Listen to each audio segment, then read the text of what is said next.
नमस्कार दोस्तों, मैं हूं आपका होस्ट सूरज कुमार और आप देख रहे हैं IGNOU IQ Hindi YouTube channel. जैसा कि आप सभी जानते हैं कि हम अभी पढ़ रहे हैं VEVAE 181 का चैप्टर 9, जिसका शीर्षक है पर्यावरणीय प्रदूषण और संकट। चैप्टर काफ़ी बड़ा है, इसलिए हमने जो इस चैप्टर को दो भागों में जो है वो पढ़ाया है। पहला पार्ट 1 हमने वीडियो अपलोड कर दिया है, आपने देख भी लिया होगा, और यह है वीडियो का पार्ट 2। पार्ट 2 में हम शुरू करेंगे केस स्टडी भोपाल गैस त्रासदी के बारे में। दोस्तों, कहीं ना कहीं चाहे वो न्यूज़पेपर के आर्टिकल्स हो या न्यूज़ मीडिया हो या फिर किसी 9-10 के पुस्तक में हो, आपने इस भोपाल गैस त्रासदी के बारे में कहीं ना कहीं तो ज़रूर पढ़ा या सुना होगा। भोपाल गैस त्रासदी उसमें हुआ यूँ था कि गैस लीकेज हो गया था। उस गैस के लीकेज हो जाने के कारण कई हजार लोगों की जान गई थी और कई लाख लोग जख्मी हो गए थे। ये मैं भारत की बात कर रहा हूँ, मैं मध्य प्रदेश की राजधानी भोपाल की बात कर रहा हूँ।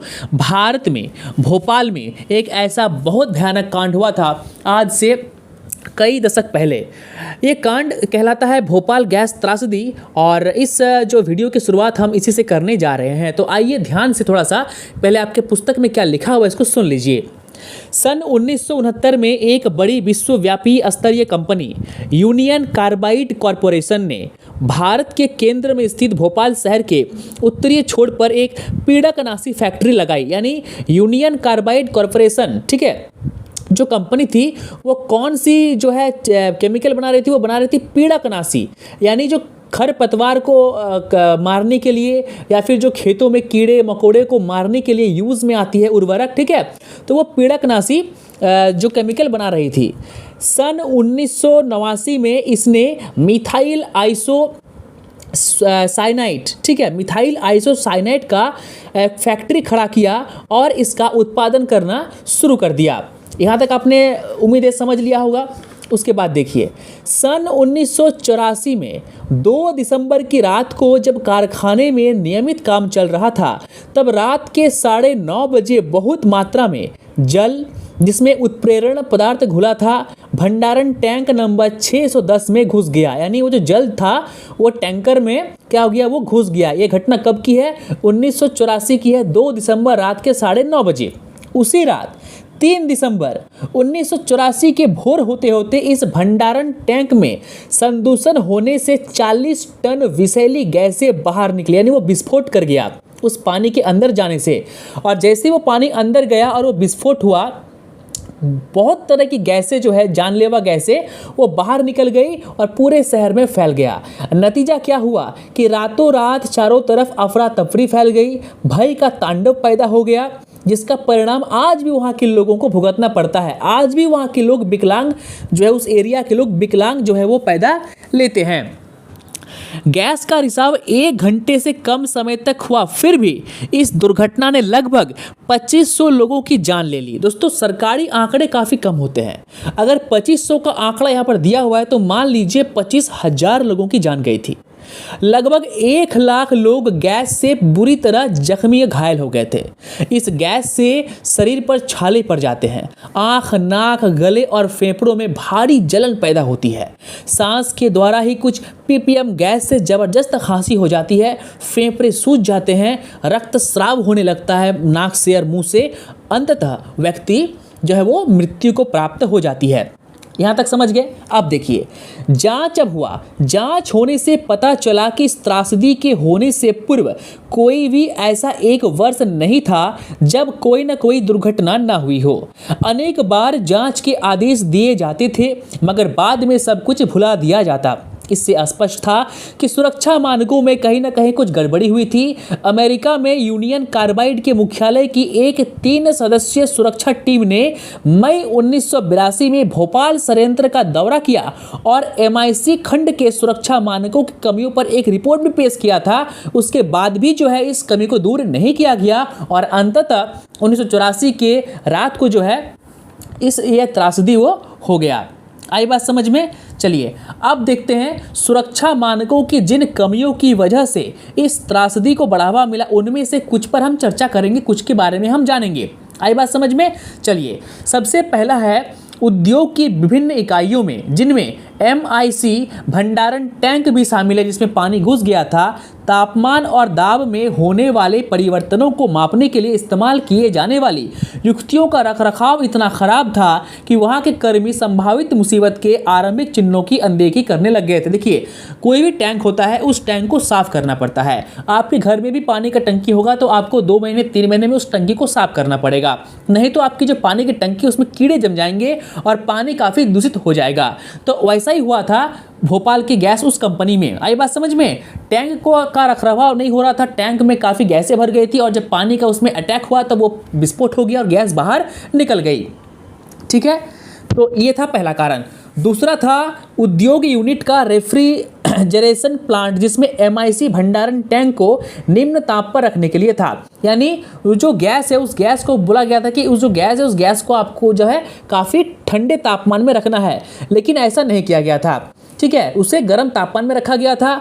जो रेफ्रिजरेशन का जो प्रोसेस था वो हो नहीं रहा था प्रॉपर, और उसके बाद क्या हो गया, गैस विस्फोट हो गया और बाहर निकल गया। अब देखिए, जो लोग इस त्रासदी के दौरान, ठीक है, घायल हो चुके थे और चोटिल हो चुके थे, उनके संबंध में ICMR के आंकड़े इस प्रकार हैं। लगभग 23% उद्भासित लोगों में फेफड़ों में फाइब्रोसिस, मानसिक डिप्रेशन, चिंता और साइकोसिस पाया गया इस गैस त्रासदी के होने के कारण। सन 1987 से 1989 तक किए गए अध्ययनों से पता चला कि गैस जो है वो जब निकली तो वो बच्चों में उसी उम्र में उस आबादी के बच्चों की तुलना में ज्वर, दम घुटना, उल्टियाँ आना और खांसी का पीड़न 2 से 4 गुना ज़्यादा रहा। यानी 5 साल के बच्चे जो अलग स्टेट में थे और इस जगह पर थे, भोपाल में थे, तो जो भोपाल में जो बच्चे थे 5 साल या उससे अधिक उम्र के या उससे कम उम्र के, उन सभी में खांसी पाया गया, उल्टियाँ, दम घुटना, ये सब पाया गया। काफ़ी समय बाद 1990 तक महिलाओं की अपेक्षा, ठीक है, उद्भासित महिलाओं में स्वतः गर्भपात दर 3 गुना बढ़ गई।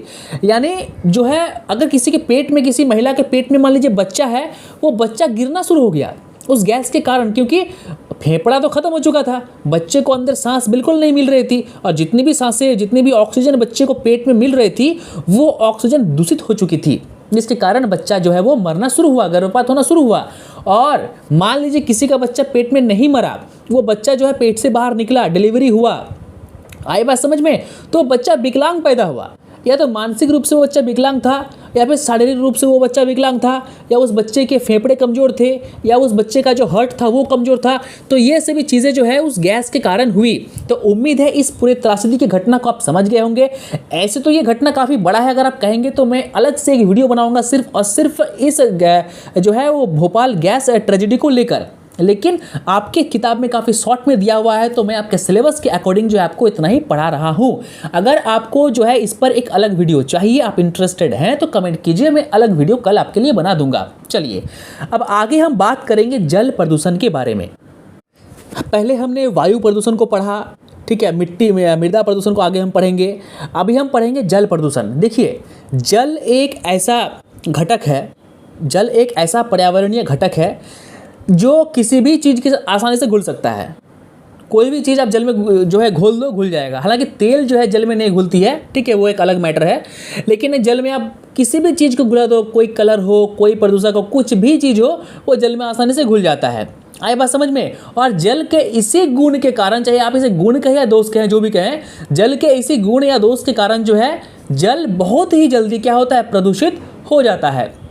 आज भारत जो देश है हमारा, इस भारत देश को हम लोग नदियों का देश के नाम से जानते हैं। लेकिन क्या आप खुद सोचिए, क्या आज भारत की नदियाँ 100% जो है क्या वो शुद्ध जल है उस नदी में? नहीं है। फैक्ट्रियाँ, नदी के किनारे जितनी भी फैक्ट्रियाँ बसती है वो नदी के किनारे ही बसती है। क्यों? क्योंकि उन्हें पानी चाहिए और वो जो अपना अपशिष्ट पदार्थ उनको निकलने के लिए क्या चाहिए, एक रास्ता चाहिए, जो नदी काफ़ी उसके लिए अच्छा होता है, क्योंकि नदी जो है अपशिष्ट पदार्थों को बहाकर समंदर में लेकर चली जाती है। आई बात समझ में। तो जितनी भी फैक्ट्रियाँ हैं वो नदियों के किनारे बसती है, समंदर के किनारे बसती है, बड़े बड़े झीलों के किनारे बसती है। हमारा बोकारो का जो प्लांट है वो भी नदी के किनारे है। हमारा जो है झारखंड में जो मुरी का जो एल्युमिनियम का प्लांट है वो भी स्वर्णरेखा नदी के किनारे पर स्थित है। आई बात समझ में? तो जितने भी बड़े बड़े प्लांट होते हैं वे सभी नदी के किनारे होते हैं और उन प्लांट से निकलने वाले अपशिष्ट पदार्थ, प्रदूषित पदार्थ जो है वो नदी में बहाए जाते हैं। इससे क्या होता है कि नदी का जल तो प्रदूषित होता ही है, साथ ही साथ उस नदी में रहने वाले जीव जंतु भी उससे प्रभावित होते हैं। उसके बाद वो नदी, उस नदी का जल जहाँ जहाँ जिस जिस ग्रामीण इलाकों से गुजरती है वह ग्राम भी और उस गांव में रहने वाले लोग भी उससे क्या होते हैं, प्रभावित होते हैं। क्योंकि अब मान लीजिए किसी नदी को हमने प्रदूषित कर दिया, उस पानी को, अब वो पानी धीरे धीरे किसी को एक गांव होते हुए गुजरा, अब उस गांव के लोग इसी पानी में नहाते हैं, इसी पानी को पीते हैं, इसी पानी में कपड़ा धोते हैं। तो इससे क्या होगा, वो जो प्रदूषित जल है, वह जल का जो कीटाणु है या जीवाणु है, जो पॉल्यूटेंट्स है, प्रदूषक है, उनके नहाने के साथ उनके सर में लगेगा, उनके कपड़ों में लग जाएंगे, उनके बॉडी पे लग जाएगा। इससे क्या होगा, लोग इफेक्ट होंगे। तो जल प्रदूषण होने से सिर्फ जल प्रदूषित नहीं होता, आप भी प्रदूषित होते हैं, आप पर भी उसका प्रभाव पड़ता है। आज यमुना मैली हो गई, यमुना काली हो गई, आप यमुना के पानी में नहीं नहा सकते, आप यमुना के पानी को नहीं पी सकते। लेकिन आज से 50-100 साल पहले नदियों का पानी ऐसा था दोस्तों कि नदियों के पानी लोग पिया करते थे छान कर, बिना छाने भी नदियों के पानी आप पीते। अगर आप आज भी चले जाएं ऋषिकेश, आज भी आप चले जाएं केदारनाथ, तो वहाँ की जो नदियाँ हैं दोस्तों इतने नीट एंड क्लीन है, इतने साफ सुथरा है कि वहाँ के पानी को बिना छान कर, बिना उबाले भी उस पानी को पी सकते हैं। आई बात समझ में? तो जल प्रदूषण जो है वो किन किन कारणों से होता है आप समझ गए होंगे। अब हम बात करेंगे जल प्रदूषकों के प्रारूप। आई बात समझ में कि जल प्रदूषित जब होते हैं तो कौन कौन से कारक से होते हैं, क्यों होते हैं, उसके रीज़न क्या होता है, उसके बारे में हम पढ़ेंगे। देखिए, जल प्रदूषकों को निम्नलिखित 3 मुख्य वर्गों में विभाजित किया जा सकता है। जल प्रदूषकों के प्रकार, स्रोत और उनके प्रभावों को जो है हम बाद में डिस्कस करेंगे। तो सबसे पहले है जैविकीय कारक, बायोलॉजिकल एजेंट्स। तो किन जैविकीय कारकों के कारण जल जो है वो प्रदूषित होता है उसको हम जानेंगे। देखिए, जैविकीय कारक जैसा कि नाम से ही स्पष्ट है, जैविकीय यानी इसमें जीव का बात हो रहा है, जीवन की बात हो रही है इसमें। देखिए, जल एक ऐसा चीज़ है, जीवन की उत्पत्ति जल से हुई है। कुछ ऐसे कीड़े मकोड़े आज भी जल में उत्पन्न होते हैं। आपने सुना होगा जो है बरसात का जल जहाँ पर जमाव होता है वहाँ पर डेंगू। आज झारखंड में डेंगू के कई मामले जो है सामने आए हैं। अगर आप जमशेदपुर से हैं, अगर आप जमशेदपुर से हैं और जमशेदपुर से बैठकर इस वीडियो को देख रहे हैं तो आप बखूबी जानते हैं कि जमशेदपुर में जो है कई लोग 1000 का आंकड़ा पार कर चुका है। 1000 लोगों की मृत्यु सिर्फ और सिर्फ डेंगू से हुई है। और रांची में भी ये केस अब देखने को मिल रहा है, यानी जमशेदपुर को पार करके अब डेंगू रांची में फैल रही है। तो डेंगू होता क्यों है? बरसात का पानी जब जमा होता है उससे विभिन्न प्रकार के जो है मच्छरों के, मक्खियों के जो है वो बच्चे उसमें होते हैं, लार्वा उसमें होता है, मच्छर पनपते हैं उस पानी से और वो मच्छर काफ़ी क्या होते हैं, काफ़ी हानिकारक होते हैं। मलेरिया के मच्छर, डेंगू के मच्छर, हैजा की बीमारियाँ, हेपेटाइटिस, पोलियो, टाइफाइड, जठरांत्र शोथ, उसके बाद कृमि संक्रमण, ब्लड फ्लू वगैरह सारी चीज़ें जो है, ठीक है। आपने देखा होगा बरसात के टाइम पर ही अधिक पेट खराब होता है। क्यों? क्योंकि बाहर का पानी हम पी लेते हैं, उस बाहर के पानी में कई सारे कीटाणु जीवाणु होते हैं, उस पानी में बरसात का पानी मिला हुआ होता है। कहीं हम ठेले में कचौरी खाने के लिए गए, कचौरी खाएं और पानी भी पी लिया हमने। अब उस पानी में क्या हो गया कि कोई दूषित पानी मिला हुआ है, उस पानी में बरसात का पानी मिला हुआ है, उस पानी को हमने पी लिया, हमारा पेट खराब हो गया। ठंडे के टाइम में पेट खराब नहीं होता है, अब जब समर होता है उसी टाइम पेट खराब होता है, बरसात में पेट खराब होता है। क्यों होता है? रीज़न नहीं होता दोस्तों, पानी, ठीक है। तो जैविकीय कारक पानी अपने साथ कई प्रकार के जो है वो विषाणु, जीवाणु, कीटाणु को अपने साथ रखता है। चाहे वो हैजा की बीमारी हो, पोलियो हो, टाइफाइड हो, मलेरिया हो, डेंगू हो, बर्ड फ्लू हो, सभी चीज़ें दोस्तों वो पानी में ही, उनके जो जीवाणु हैं पानी में ही रहते हैं।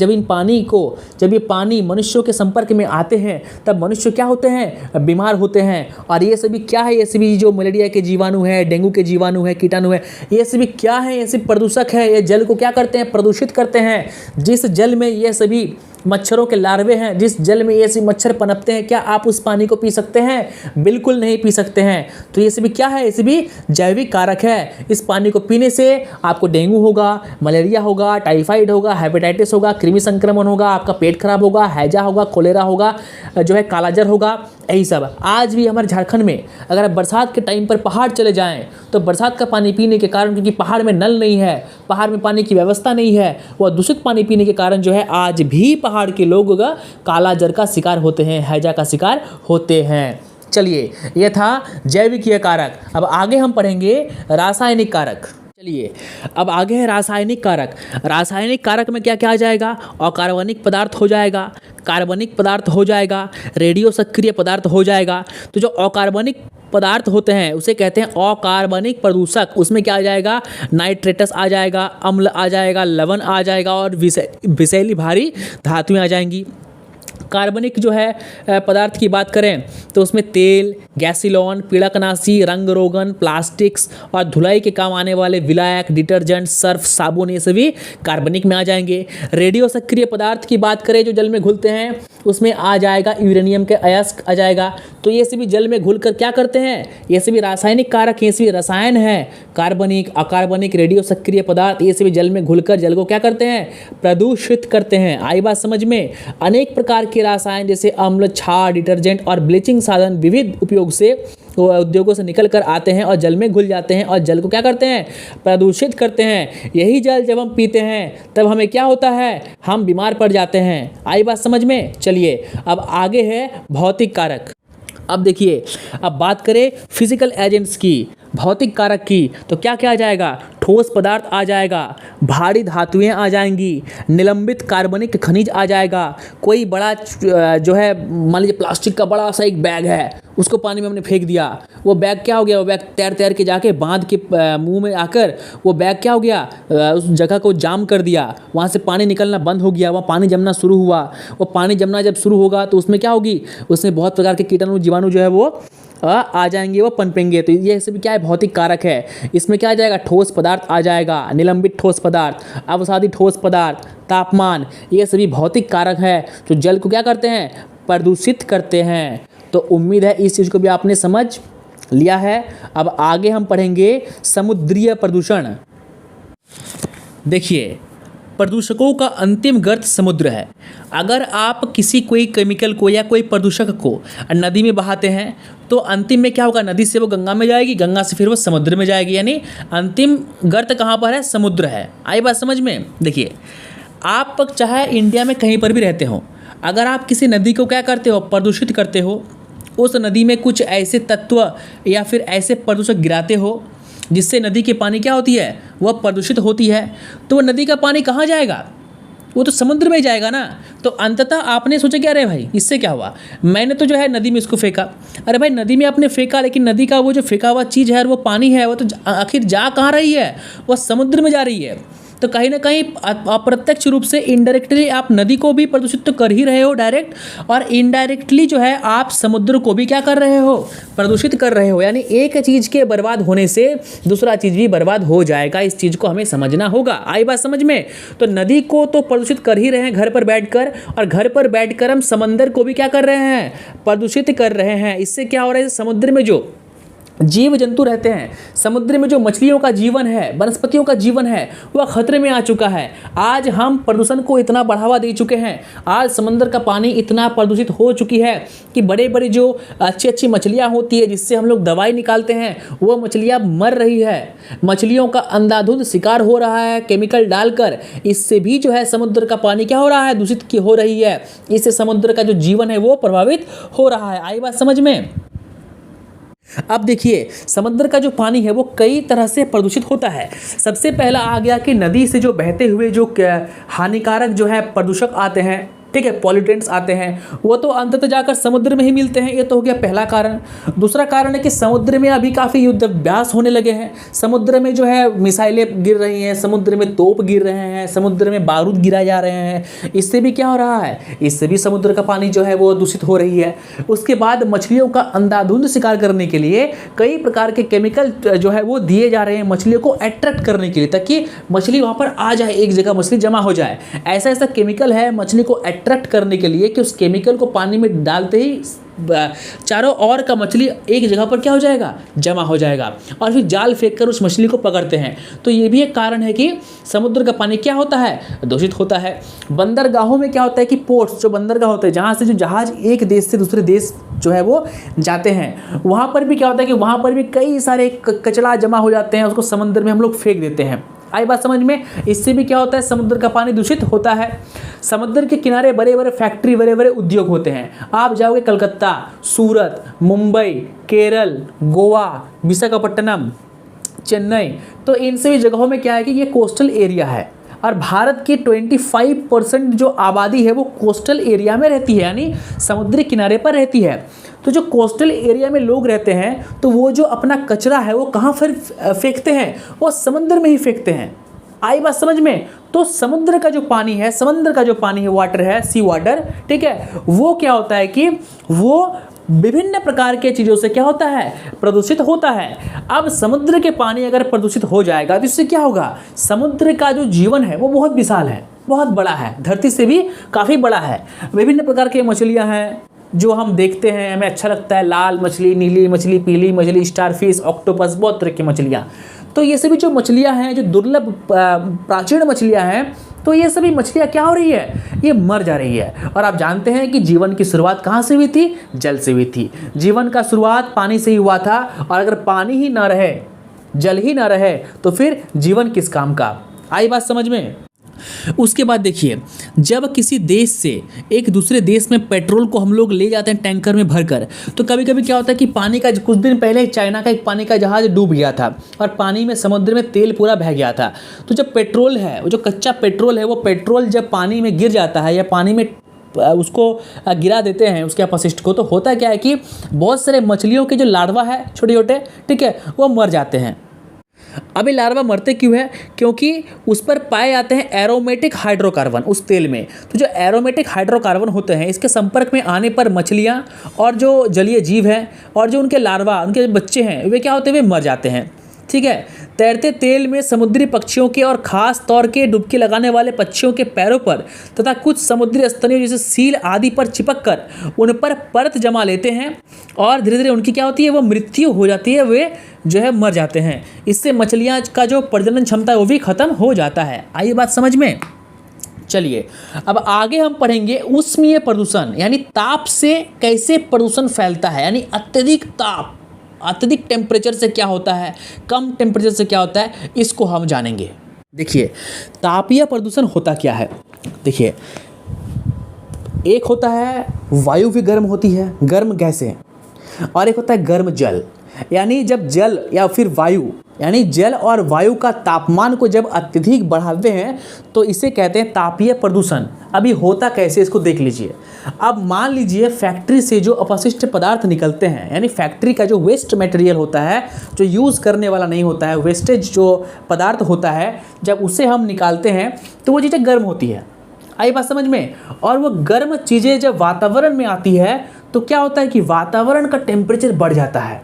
अब मान लीजिए कि समंदर का पानी है, समंदर का पानी का जो एक एक्चुअल टेम्परेचर होता है, उसी टेम्परेचर में उसमें रहने वाले जीव जंतु सर्वाइव करते हैं। अगर उस टेम्परेचर को हम क्या कर दें, 2 डिग्री या 10 डिग्री हम बढ़ा दें तो क्या होगा, उस समंदर में जो जीव जंतु रहते हैं क्या वे बच पाएंगे? नहीं। अब आप मान लीजिए कि हमारा जो ह्यूमन बॉडी है उसका टेम्परेचर 37 डिग्री सेल्सियस होता है।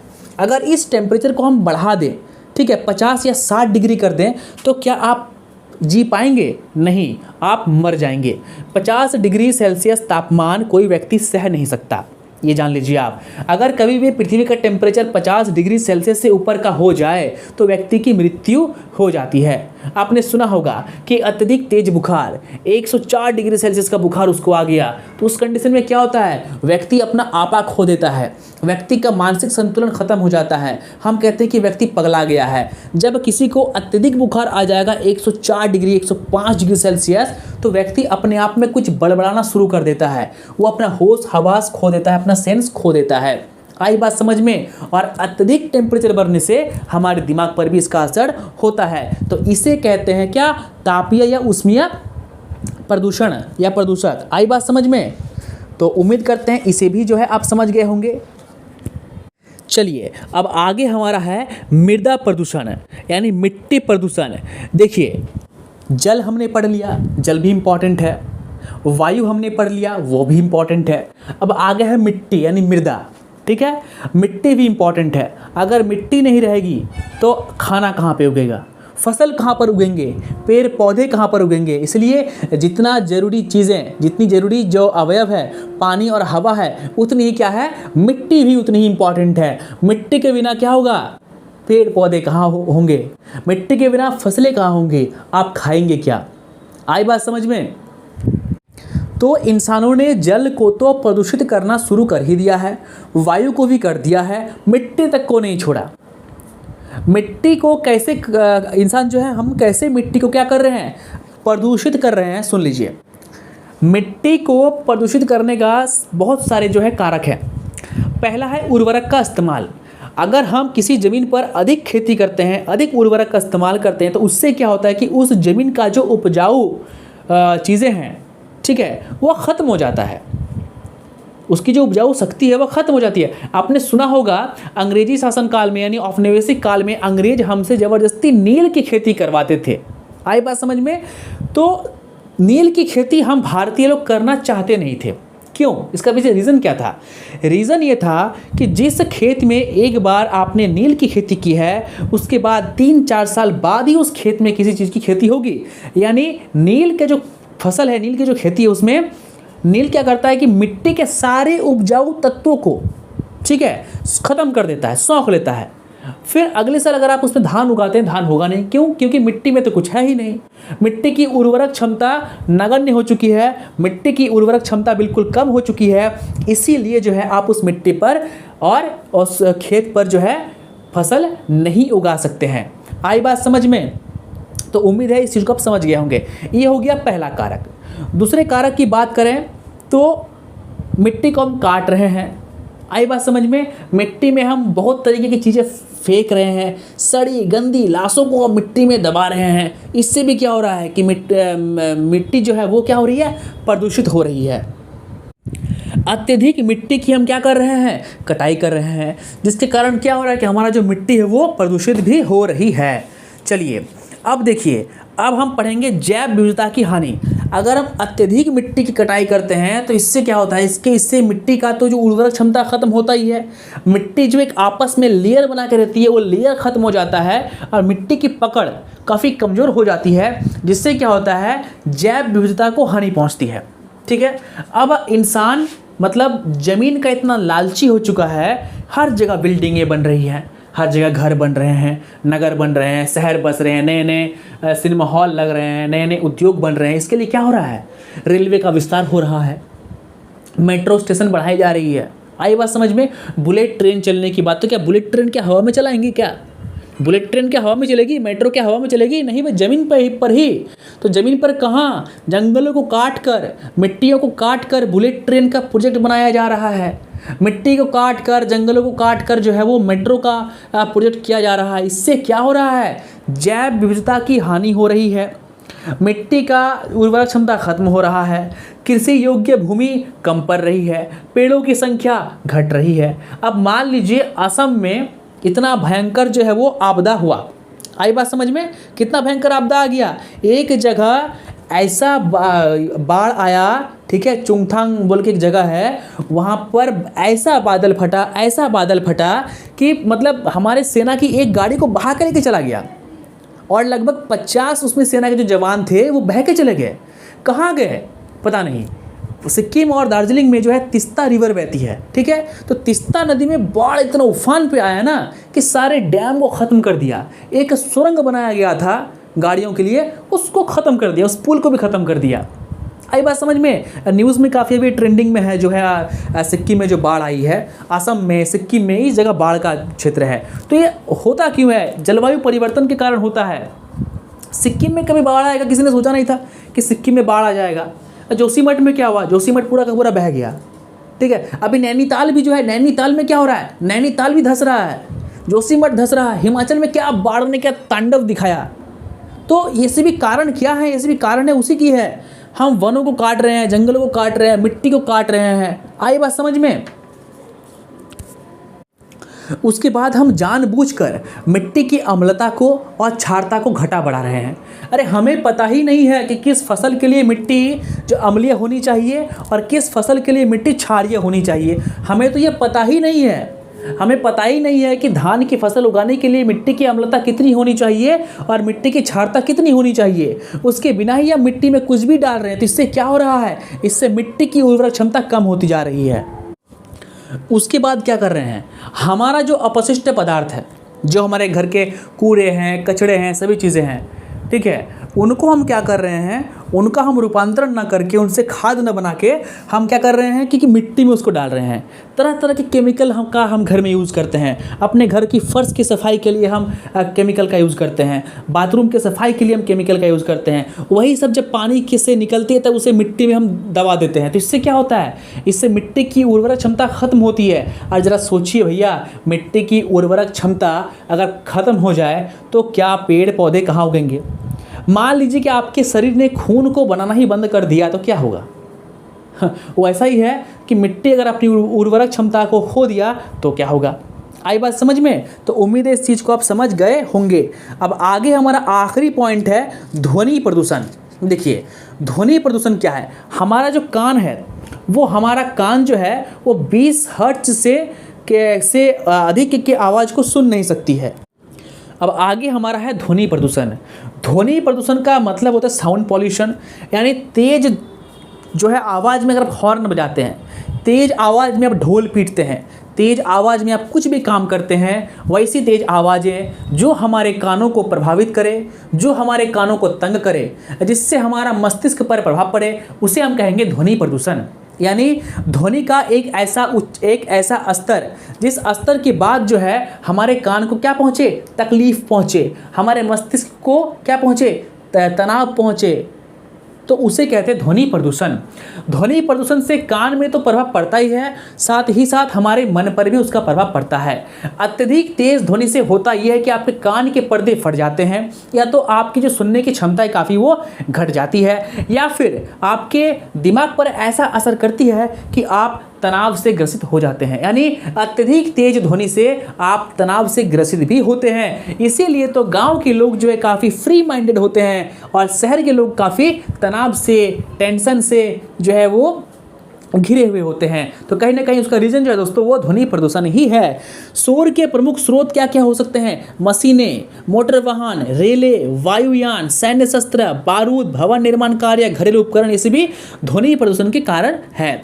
ध्वनि की तीव्रता में 10 गुना वृद्धि को इस मानक्रम में 10 डेसिबल में दर्शाया जाता है। ध्वनि को जो मापते हैं हम लोग वो डेसिबल में मापते हैं।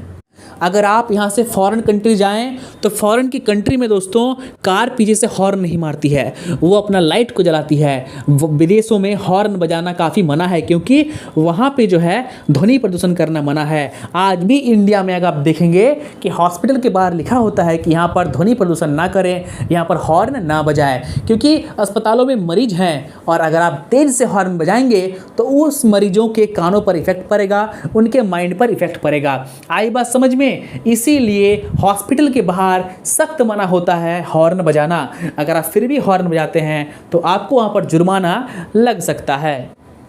हमारे कान के सुनने की जो क्षमता होती है वो उसकी एक सीमित जो है वो एक दायरा है। उस दायरे से और उस डेसिबल से अधिक के अगर आप साउंड को बजाते हैं तो इससे होता क्या है कि इससे जो है आपके कान के पर्दे फट जाएंगे। दिल्ली में आपने सुना होगा पटाखों पर बैन, पटाखों पर पाबंदियां लगाई गई। तो पटाखों पर जो पाबंदियां लगाई गई थी वो सिर्फ और सिर्फ प्रदूषण के लिए लगाई नहीं गई थी, वायु प्रदूषण के लिए नहीं, ध्वनि प्रदूषण के लिए भी लगाई गई थी।